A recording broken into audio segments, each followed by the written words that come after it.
You're listening to Three Things to Know with Stephanie Haney, with experts and insiders on what you need to know in Northeast Ohio. Well, hello, everyone. Welcome back to the Three Things to Know podcast. I'm Stephanie Haney, and I am so excited to be back with you. You know, we had a little bit of a holiday hiatus, but now we are here. I hope you all had a wonderful holiday season, whatever you celebrate, and a very happy new year. And now we are here. We are in 2022. We're in the future, guys. We're in the future. We've got a lot of past behind us, and let's be honest, the past couple years have been exhausting. Exhausting. I cannot emphasize those syllables enough.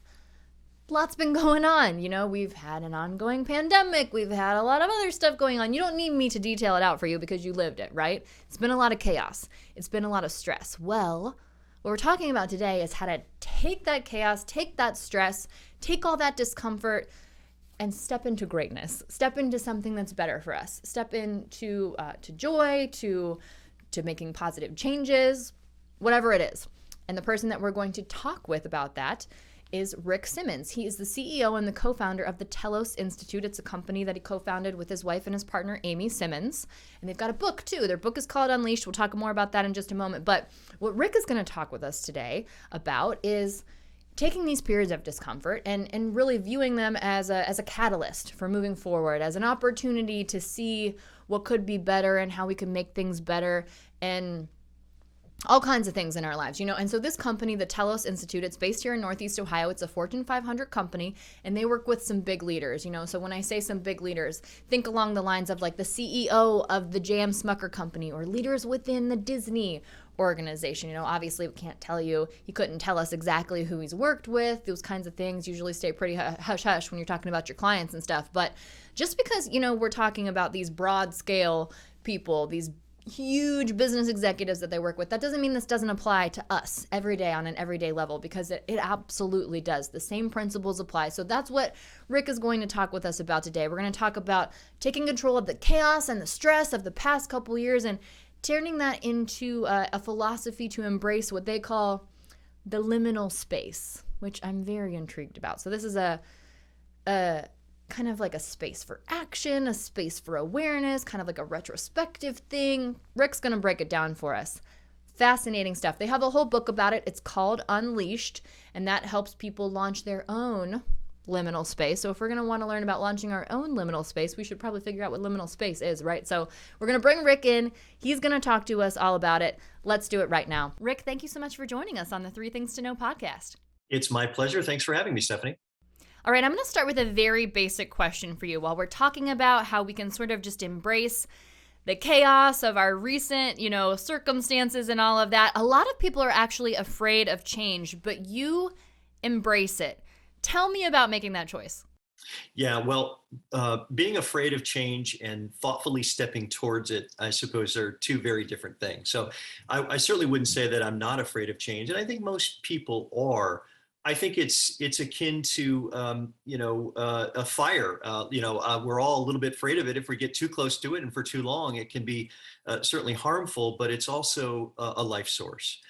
It's like a trapeze artist who, you know, is certainly often afraid of letting go of the bar that they're holding on to now before they grab for the next one. But unless they do that, they'll never get to the other side. So I think seeing change as a catalyst moment is really what can help one sort of go from being, dead center to moving forward.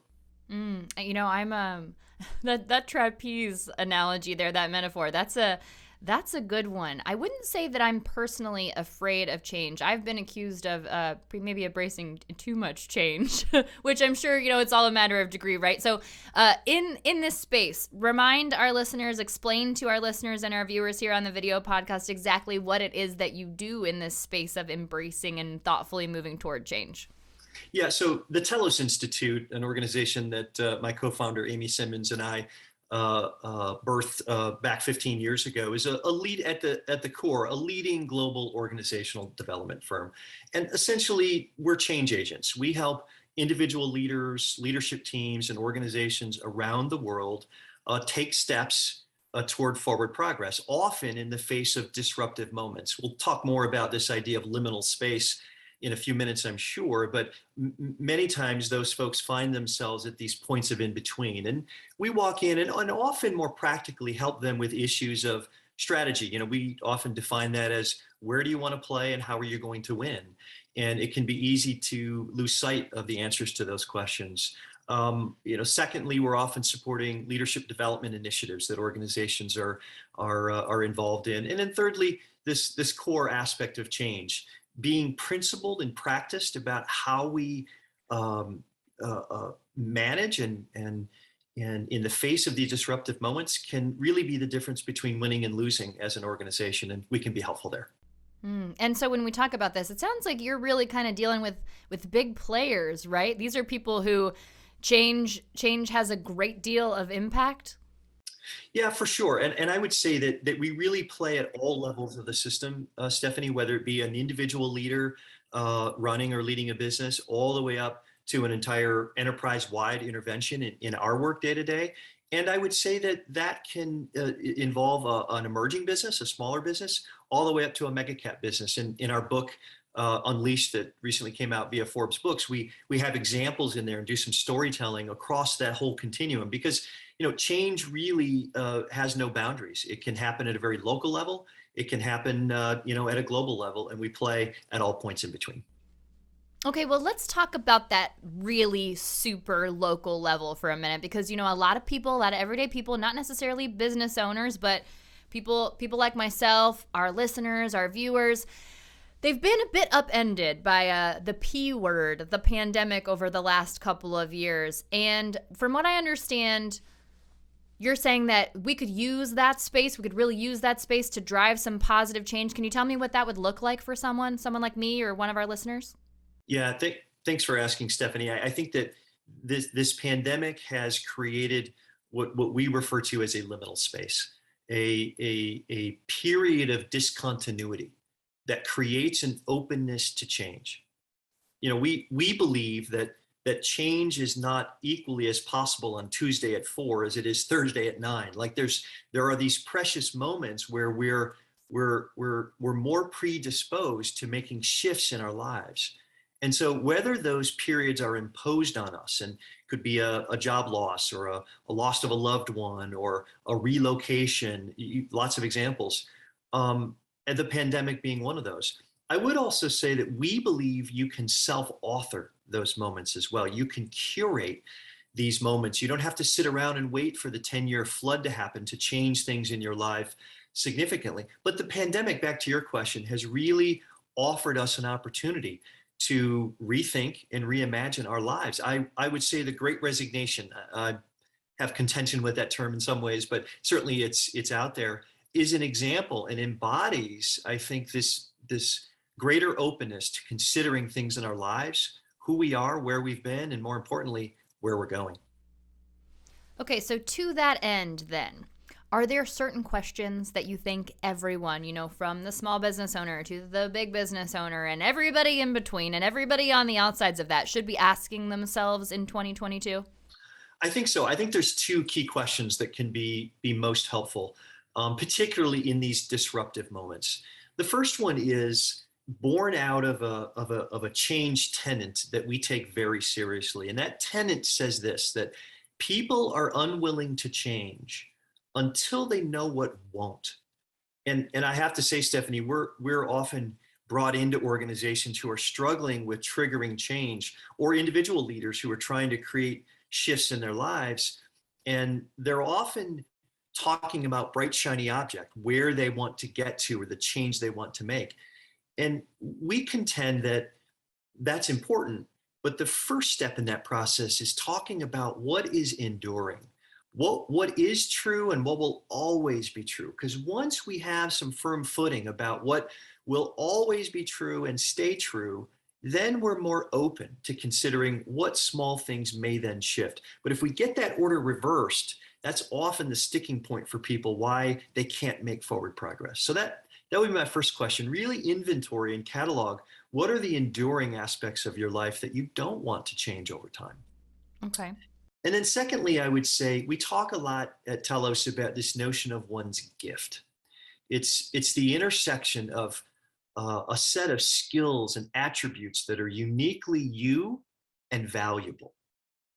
And that intersects with a set of activities that you have enduring energy and passion behind. And the intersection of that is really one's gift. And I think getting grounded in one's gift amidst a period of turmoil or disruption can really be both a grounding mechanism, but can serve as a way forward as you think about where you want to go next. Okay, so to recap here, these two major questions: what you want to keep, what you want to stay the same, and also figuring out what your gift is. And then we ask ourselves these questions. So what are we really learning about ourselves then when we ask these questions? What are we learning when we ask ourselves those questions? I think we're learning about, I think that when we go through a period of change, we imagine, or we seduce ourselves into thinking that everything will change. And I think what you find and what you learn through that is that there's only a couple of things on that list will change. There's this much longer list of things about who you are and what's important and your priorities and what you want your life to look like, what you want your organization to look like, that are really going to stand the test of time, even through this period of change. And you really learn that the list of things you want to change is pretty short, and the list of things that will stay the same is much, much longer. And I think as it relates to one's gift, I think the mere notion that we all have a gift is a liberating piece of learning. I think we don't talk that way in the world today, and I think talking in that way gives us license to embrace that we have uniqueness, and it opens up opportunities to figure out how to share and give that gift to the world. You know, I think that is such a cool point that you just made about when we do make change in our lives, really there's much more that actually stays the same, because I do think, based on my conversations with people, strictly anecdotal here, that people do fear change because they don't want like a major upheaval, and they do worry about what sort of maybe like the ripple effects maybe of these certain changes, and they get overwhelmed by that. Yeah, and Stephanie, I would say too that, as what makes human beings amazing is that we are pattern recognizing, mimicking machines. We are just so very good at that. And so everything we're doing on a daily basis, while we can come up with reasons why it needs to change or shift or be different, on some level, everything we do works for us. And so part of the challenge of change is recognizing, first and foremost, there's things I'm doing now that really do work.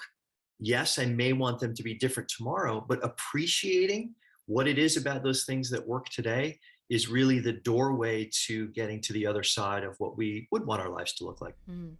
All right, now I want to get back to this concept that you brought up about liminal space. It sounds very sci-fi. I'm very intrigued by it. Tell me what this liminal space is. Is this a third dimension that we need to get into? Yeah, right. People often ask me to spell it for them because it's sort of unfamiliar. But again, I think this idea of liminal space is that there are these moments in time. There are these threshold moments where there was time before our discussion today, and there will be time after our discussion later. But how it is that we manage that point in between has everything to do with what comes next. Now, this conversation may be fairly benign and enjoyable for sure, but there's higher stakes moments in our lives that create those cold bucket of water moments where we become more open to seeing things, more open to what our behaviors are, more open to what got us here and where we might go than ever before. I gave a few examples earlier. And again, I think that whether those disruptive moments are imposed on us or whether we're triggering them for ourselves, they really give us access to the energy and the motivation to curate and generate the shifts in our lives that we most want. Again, those aren't democratically available to us throughout the day, every day. We really have to be aware and seize on those moments when they're presented to us. Okay, so I want to make sure I'm getting this right. So the idea of the liminal space, is the liminal space the space between the cold bucket of water aha moments, or is the liminal space the aha moment? Yeah, so good question. So the liminal space itself is that in between. Webster's actually defines it as betwixt or between, that threshold. And what that cold bucket of water can do is thrust us in to that liminality. We are now sort of, we're not there yet and we're no longer over there. So those moments can invite us to and transport us back to our sci-fi invocation there, can transport us to that moment of being in between and thereby recognizing it as well.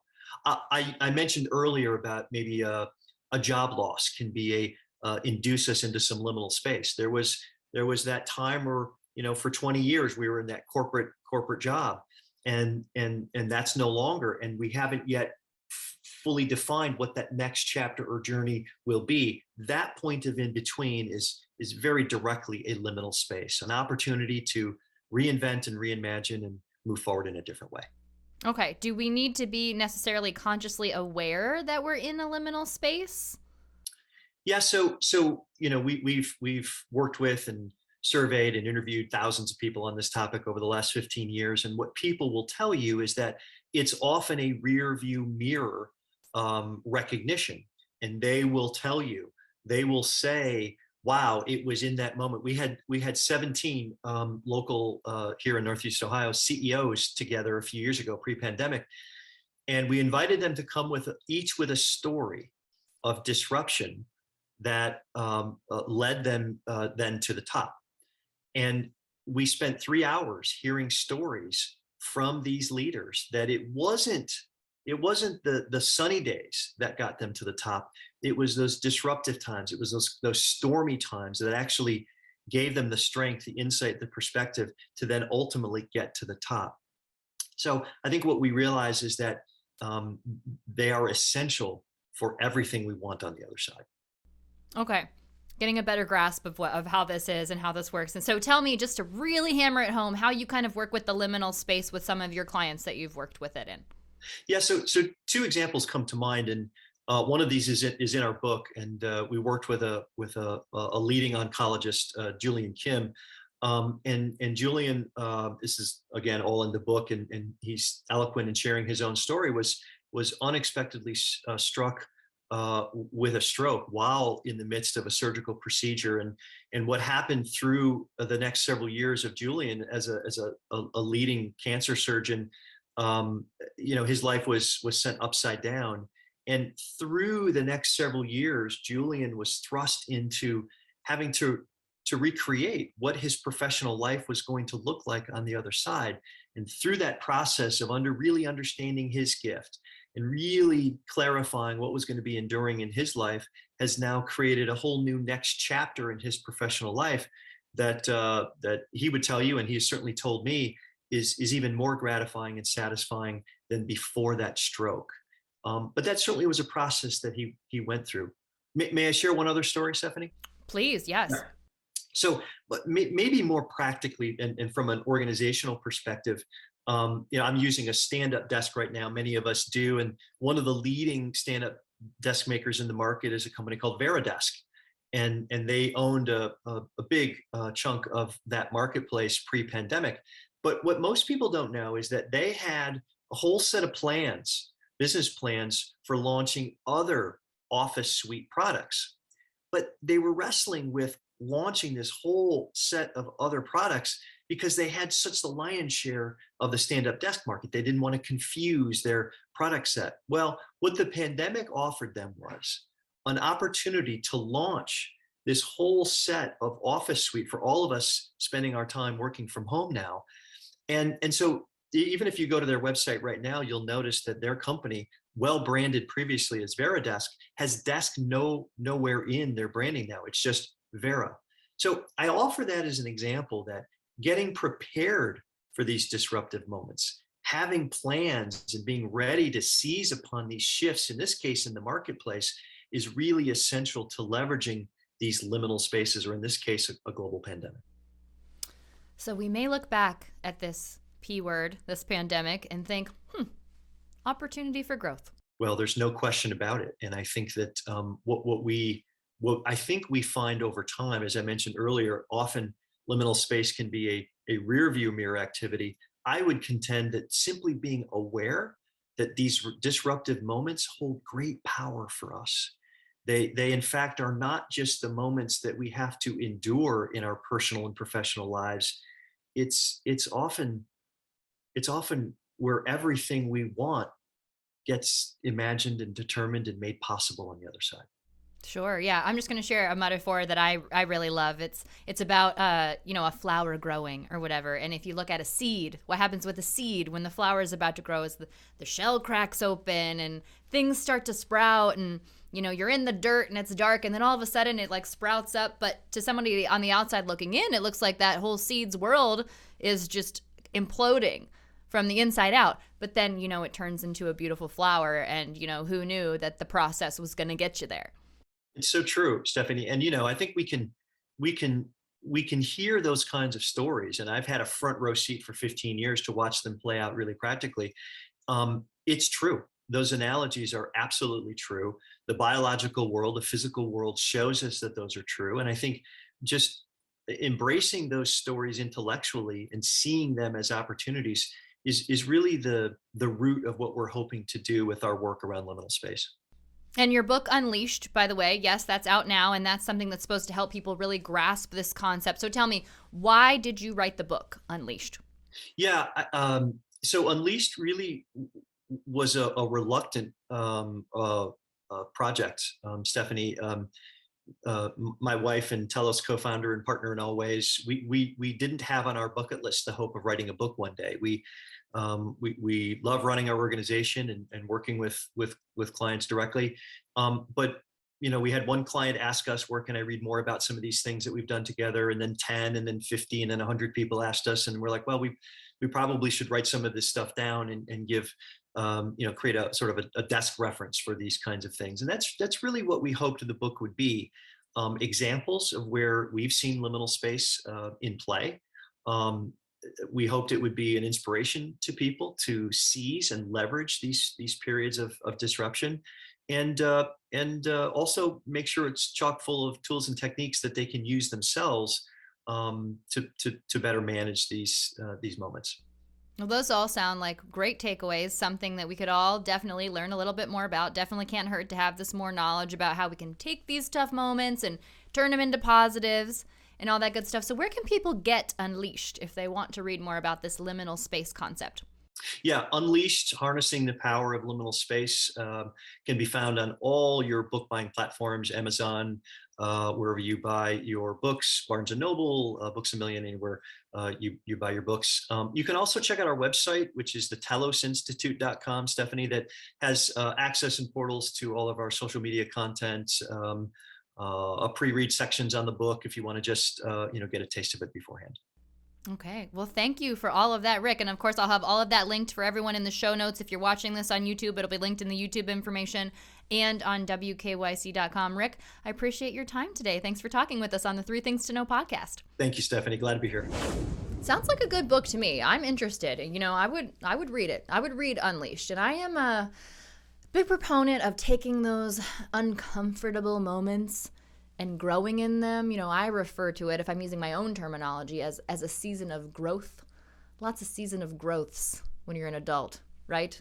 I could do with a few less seasons of growth, but if we're going to have them, we're going to have them, right? Let's take that discomfort, those feelings of uncomfortableness, move forward. And by the way, something we didn't chat about with Rick that I know that they do talk about is, and I know you've probably heard this, people get hired as disruptors in companies where they want to actively kind of shake things up because these leaders understand that it is in these periods of, questioning and change and discomfort that really some great innovation comes from. Just think about all the things that we've innovated with here in the past couple of years. I'm doing this podcast from home. That's probably not something that my bosses at WKYC Studios ever thought would happen. They probably wouldn't think that they'd be having a podcast being produced in one of their employees' homes, but here we are.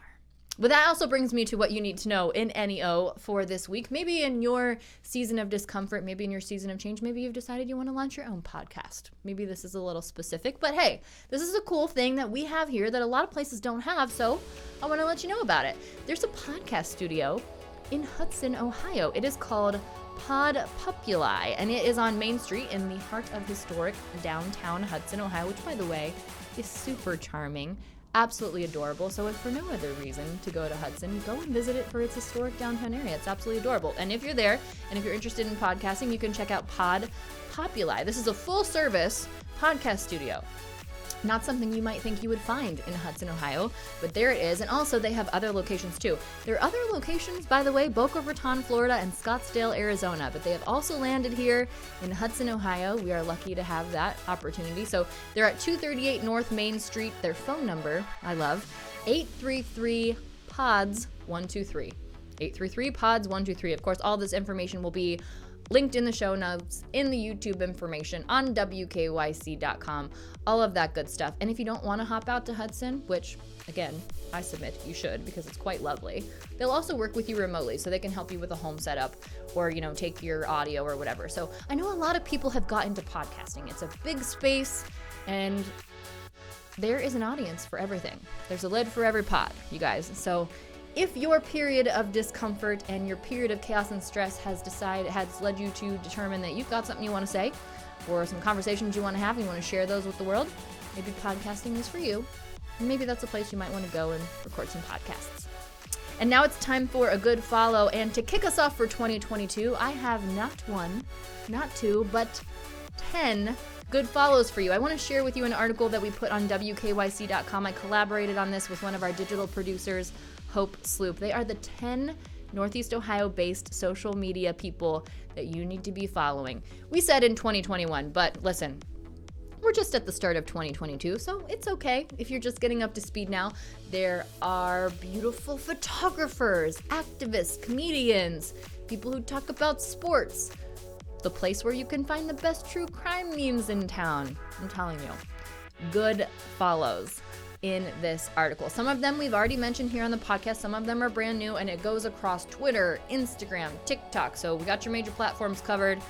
You're going to want to check it out. It'll be linked again here. Check that out on WKYC.com. And thank you guys for coming back with me for another year of the 3 Things to Know podcast. I enjoy you guys so much, and thank you for being a part of these conversations. If you are enjoying the podcast as much as I am, or even a fraction of the amount that I am, because I really love the podcast. If you are, I hope that you'll subscribe if you haven't already. Share it with your friends. Like the video on YouTube. Leave me a comment. Leave me a rating and review. And hit me in the DMs, you guys. _ Stephanie Haney on Twitter and Instagram. Let me know what you want to talk about, what you want to hear about. Let me know who is on your radar. I have a couple Northeast Ohio people on my radar, but I want to know who you want me to try to talk to on here and get your questions answered. All right, that is it for this week's 3 Things to Know podcast. I will see you back next week, friends. Thanks for listening to 3 Things to Know with Stephanie Haney from WKYC Studios. Subscribe now to stay in the know.